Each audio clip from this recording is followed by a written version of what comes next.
Chapter 7, A Present from the Past. There was a Thanksgiving feast awaiting them when they got back into the house. "You look as though you've been in the wars," Mrs. Griffin remarked when she set eyes on Harvey. "Has Wendell been up to his tricks?" Harvey admitted that he'd fallen for all of them, but there was one that impressed him in particular. "What was that?" said Wendell with a smug grin. "The falling ladder? That was a clever little touch, wasn't it?" "No, not the ladder," said Harvey. "What then?" "The thing in the sky." "Oh, that. What was it, a kite?" "That wasn't my doing," Wendell replied. "What was it then?" "I don't know," Wendell said, his smile disappearing. "Better not ask, eh?" "But I want to know," Harvey insisted, turning to Mrs. Griffin. "It had wings, and I think it flew off the roof." "Then it was a bat," Mrs. Griffin said. "No, this was 100 times bigger than a bat." He spread his arms. "Great dark wings." Mrs. Griffin frowned as Harvey spoke. "You imagined it," she said. "I did not," Harvey protested. "Why don't you just sit down and eat?" Mrs. Griffin replied. "If it wasn't a bat, then it wasn't anything at all." "But Wendell saw it too, didn't you, Wendell?" He looked around at the other boy, who was digging into a steaming plate of turkey and cranberry sauce. "Who cares?" Wendell said, chewing as he spoke. "Just tell her you saw it." Wendell shrugged. "Maybe I did, maybe I didn't. It's Halloween night. There's supposed to be boogeymen out there." "But not real ones," said Harvey. "A trick's one thing, but if that beast was real—" As he spoke, he realized he was breaking the rule he'd made on the porch. Whether the winged creature was real or not didn't matter. This was a place of illusions. Wouldn't he be happier if he just stopped questioning what was real and what wasn't? "Sit down and eat," Mrs. Griffin said again. Harvey shook his head. His appetite had disappeared. He was angry, though. He wasn't quite sure at whom. Maybe at Wendell, for his shrugs, or at Mrs. Griffin, for not believing in him, or at himself, for being afraid of illusions. Maybe all three. "I'm going up to my room to change," he said, and left the kitchen. He discovered Lulu on the landing, staring out the window. Wind gusted against the glass, reminding Harvey of Rictus's first visit. It wasn't rain the gusts were bringing, however. It was powdery snow. "It'll be Christmas soon," she said.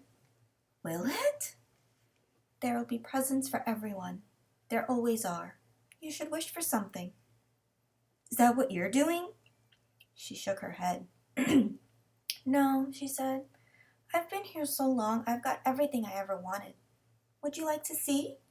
Harvey said yes, and she led him up the stairs to her room, which was immense and filled with her treasures.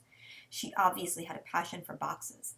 Tiny jeweled boxes, large carved boxes, a box for her collection of glass balls, a box that played tinkling music, a box into which 100 smaller boxes fitted. She also had several families of dolls, who sat in blank-faced rows around the walls. But more impressive by far was the house from which the dolls had been exiled. It stood in the middle of the room, 5 feet high from step to chimney top, every detail of brick, slate, and sill perfect.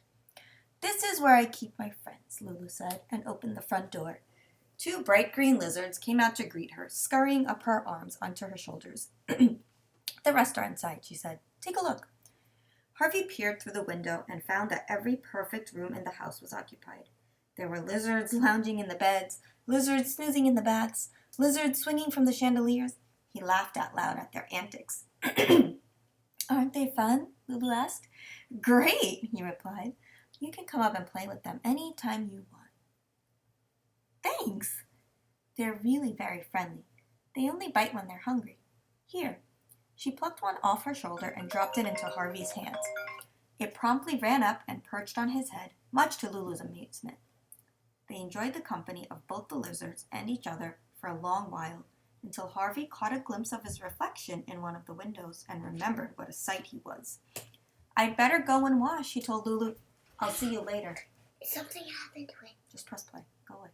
No, it didn't play. I keep tapping on it, nothing happened. Bring it. She smiled at him.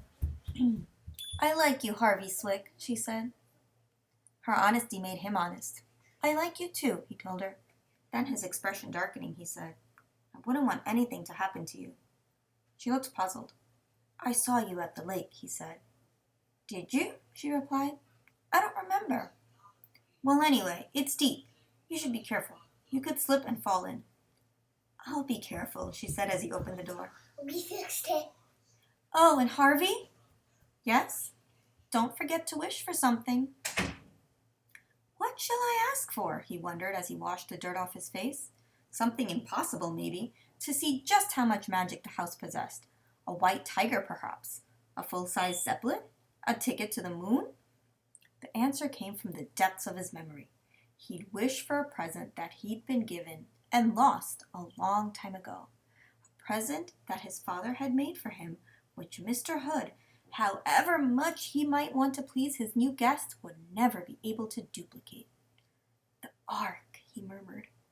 With his face washed and the scratches he'd got from the thorns in the thicket worn like war wounds, he headed back downstairs to find that once again the house had performed an extraordinary transformation.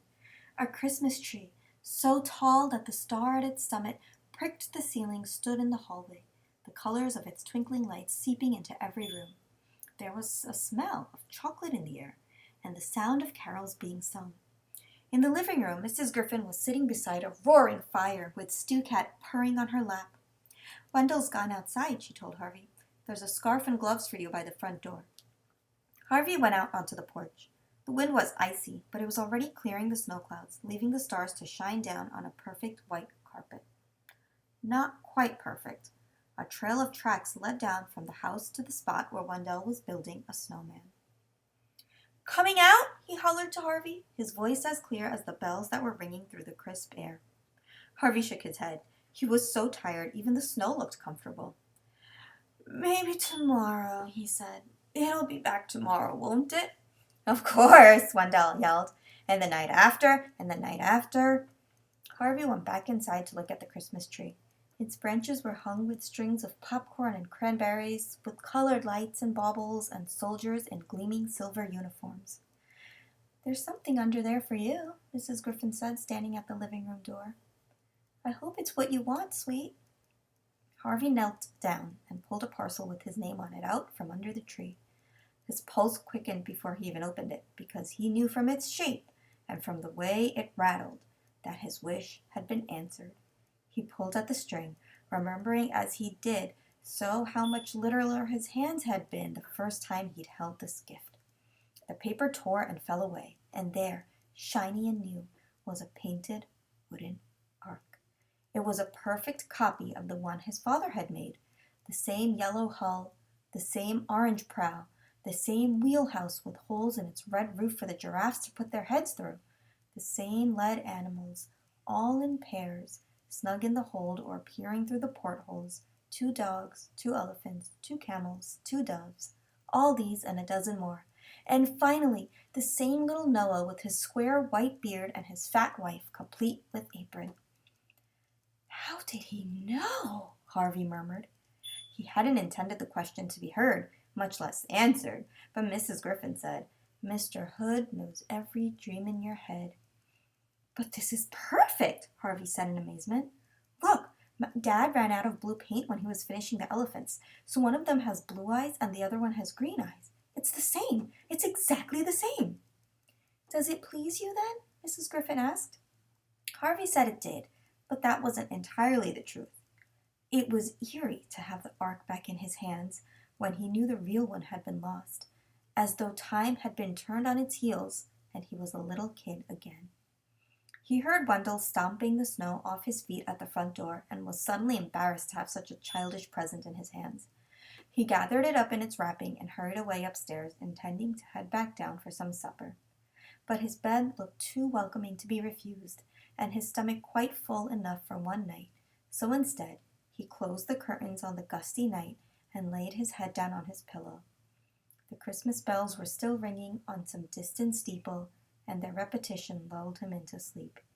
He dreamed that he was standing on the steps of his house, looking through the open door into its warm heart. Then the wind caught hold of him, turning him from the threshold and carrying him away into a dreamless sleep.